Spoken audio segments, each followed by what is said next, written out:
Hey there, my name is Alex, I am the Silvermont. Time for another video on hypotheticals. Today, we're going to look at the Knights of the Souls franchise and touch on some of the most powerful, the most skilled. You could think of this as a Mighty Bosses video, but I've decided to split it into two parts, Knights and Monsters, as those are the main types of bosses we encounter throughout the series. That of course means we'll only be talking about boss knights, so no Solaire, no Lautrec, no Black Iron Tarkus. But we'll start with knights, and of course we must start at the beginning, with Demon's Souls. Of those that we encounter in game, there are several mighty knights in Demon's Souls, amongst them the Tower Knight, the Penetrator, and of course Garl Vinland. We could include King Doran, but I've deliberately left out the kings from this video, Alant, Gwyn, Fendrick, and so forth. Although I did touch on that somewhat in the Battle of Kingdoms video. The Tower Knight is most often thought to be a demonic version of Alfred, Knight of the Tower, one of King Alant's Round Table Knights. Whilst he's certainly an impressive sight, he's, well, rather a pushover, no pun intended. We can assume that from a lore perspective, this tremendous defense would be quite the hurdle to overcome. The Penetrator is perhaps my favourite of the bunch, but we know even less about them than we do the Tower Knight. Some think perhaps the Penetrator is a demonic form of Metas, Knight of the Lance, although others associate Metas with the Phalanx. Whatever the case, the Penetrator is almost akin to a prototype Ornstein, and not only boasts a great name, but puts up quite the fight. Still, Garl Vinland is perhaps the most famous of the bunch. This knight is not one of Alant's, but instead guards the maiden Astraea. He puts up a valiant defense for his lady, and he hits like a truck. He also positions himself favourably and will even retreat into the swamp. Perhaps he forgoes honour when it comes to ensuring her safety. Garl also has an older sister, Selen. Hard to say how famous they are, but I am of the impression they would be ranked lower than Alant's famous Round Table Knights. And yes, to some extent, Garl is not actually a boss. The boss is Astraea, but she dies in one hit, and Garl has an extremely high health pool and damage pool, so I'm counting him as a boss, but I can certainly see the argument that he isn't. Of the bunch, well, I would personally give the edge to Penetrator. I know, who would have thought that Silvermont was biased to the Silver Demon? There are many knights in Dark Souls, friend and foe, but there's a group of 4, similar to Alant's Round Table, that we'll be focusing on. Gwyn's 4 knights. Lord's Blade Kieran the Hornet, Hawkeye Goth the Giant, Abyss Walker Artorias the Wolf Knight with an unbendable will of steel, and of course, Dragonslayer Ornstein, the Lion Knight and captain of Gwyn's 4. In particular, we'll focus on Artorias and Ornstein, the two we actually fight as bosses. There is a very interesting divide between these two characters when it comes to the fanbase. Many have their reasons for choosing one over the other. Artorias is an expert swordsman who fought against the Abyss, and his tragic story appeals to many. Our fight against him is the highlight of the Artorias of the Abyss expansion for most players. Ornstein, on the other hand, was one boss amongst many in the base game, yet he still has his fans, myself amongst them.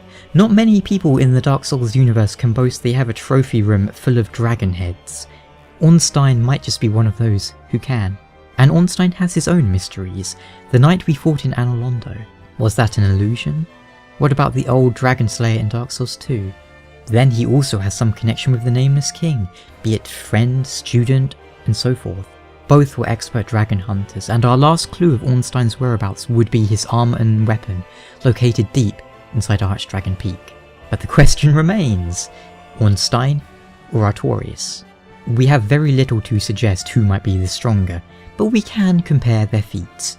Ornstein defeated dragons, Artorias fought against the Dark Wraiths and abyssal creatures. Artorias was defeated by the Abyss or Manus, but it's almost certain that Ornstein too would have been defeated in that situation.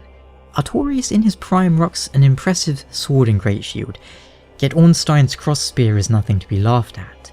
In the end, it comes down to your own personal preference. And although Artorias is rocking the silver and blue colour scheme, I have to go with Ornstein. I may be the Silvermont, but I'm also a Leo, and Ornstein's design is just too cool and too appealing to me. And isn't this an interesting one? Ignoring the fact that Ornstein has some presence in Dark Souls 2, We have once again several knights to take note of. I'm not going to include Sir Alon, however. Velstad, the Royal Aegis, Rame, later the Fume Knight, and then the Throne Watcher Defender duo, along with the Mirror Knight, who I didn't forget this time. All at some point or another served under King Vendrick, along with Zyne, who we unfortunately know very little about, other than his demise at the hands of giants. Plus, he's not a boss, so he doesn't get to be included. On the other hand, the one we know perhaps the most about would also be the one I imagine to be the popular vote here, Rame. The Fume Knight has proved the bane of many a player in the Iron King DLC, and he is usually regarded as one of, if not the hardest boss, in Dark Souls 2. And who is Rame? Well, you can check my lore video on that DLC for more information, but in a nutshell, Rame and Velstad were once Vendrick's left and right hands, respectively. One day, there was some conflict between the two, and Rame was exiled. Following his defeat at the hands of Velstad, Rame sought greater power and found it in Nadalia, Bride of Ash. Curiously enough, there is conflicting information here. The developers have gone on record saying that Rame was killed by Nadalia and controlled by her. The game itself states that he chose to live alongside the Ash, so you'll have to make up your own mind there. Either way, Rame was infatuated with Nadalia and guards her until the bearer of the curse defeats them. Velstad, on the other hand, remains loyal to Vendrick, guarding him for who knows how many years, until the bearer arrives and defeats him. There is nothing really in-game to suggest it, but it is possible that Velstad is a son of Vendrick or something along those lines, as they both have V names and they're both insanely massive. But again, nothing in the game suggests any relationship between them. It seems that being exposed to the dark of the crypt for such a period had an effect on Velstad, his hammer's blessing beginning to fade, and he utilises dark attacks against us. But it's unclear as to whether or not that was something he could do beforehand.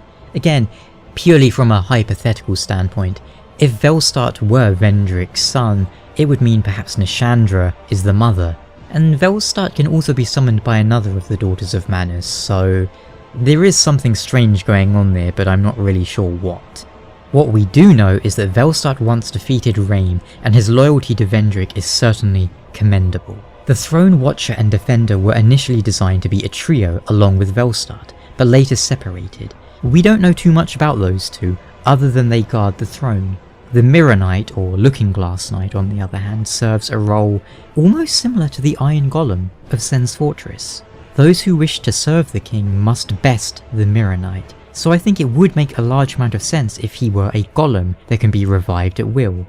Of the lot, I think it has to come down to Rame and Velstad, just as it did with Ornstein and Artorias. We know that Velstad once defeated Rame, but that was before he became the Fume Knight. What happens following that is anyone's bet. Personally, I'm more a fan of Velstad due to his unwavering loyalty to his king, and I just prefer his general aesthetic and his weapons.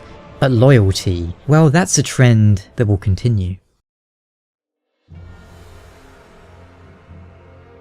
When it comes to mighty knights, Dark Souls 3 is rather lacking compared to the other games, but what it lacks in quantity, it makes up for in quality. Primarily in Dark Souls 3 we have Lorien, Gundyr and Gale. You can also make the argument for the Abyss Watchers, Vort and perhaps even Half-Light and the Gravetender, but we're going to stick with the three proper knights. We'll start with Lorien, the Elder Prince. When we encounter Lorien in-game, he is a mute cripple. He can still prove a rather fearsome foe with his brother's magic supporting him, but his true strength seems lost to him. This is the result of Lorien willingly submitting himself to share in Lothric's curse, perhaps to ease his younger brother's suffering. Before this, however, Lorien was a knight, and one of some renown. He single-handedly defeated the Demon Prince, an enemy we have a good idea the strength of, seeing as we also defeated it. And defeating this Demon Prince eternally scorched his blade. So what about Gundyr? You could make the argument that Gundyr is not strictly speaking a knight, but for the sake of this video, we'll include him in said category. After all, Kirin is one of Gwyn's knights, even if she is rarely referred to specifically as a knight. Gundyr, meanwhile, was charged with the duty of presumably linking the fire, but arrived too late. His gear is modelled after a former king, who might well be King Doran from Demon's Souls, as there are some certain similarities between their armour. What's interesting about Gundyr is that we know little about his motivation, and there are times where the game implies he is not actually a willing champion. His weapon was designed to never fail, implying an eternal service. And the ring you can create from his soul makes apt comparisons between prisoners and champions, which of course leads us nicely into our final knight, Gale. If you'd like to know more about Gale in depth, I have a lore video entirely dedicated to his character that you can find in the description.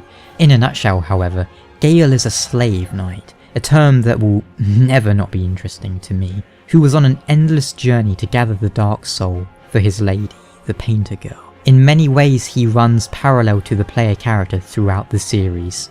As for his strength, Gale is a frail looking old man. He lacks the skill of Ornstein, the size of Velstad, and the storied feats of Lorien. So what does he have? Something more in line perhaps with Artorias, an unbreakable will. For despite it all, he is the last challenge we face in Dark Souls. Gale has somehow managed to consume much of the Dark Soul and utilises some of its power against the Ashen One in the final duel. So there you have it. Some of the mighty knights of the Souls franchise, although of course we didn't touch on all of them. The Dragon Rider for example, and some will be lamenting the lack of Havel. In Havel's case in particular, he's not technically a boss and more a bishop than a knight. But how should we round it all off? Well, let's choose one from each and then see who comes out on top. For Demon Souls, I will have to pick Golvinland.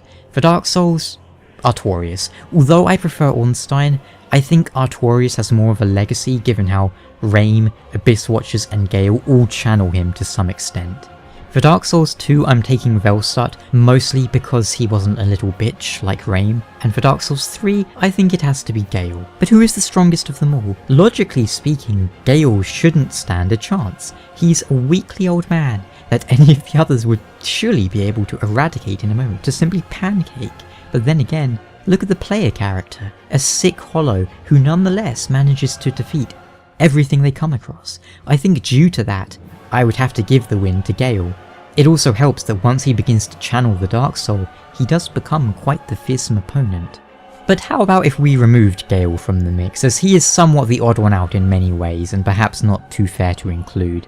I've thought on it a lot, and I do think it might have to come down to Artorias. Many times the games portray him as the perfect knight, but then we also have to consider that despite his legacy spanning the games, he never actually did anything all that great. Artorias did his best, but he couldn't hope to stand against the Abyss in the end.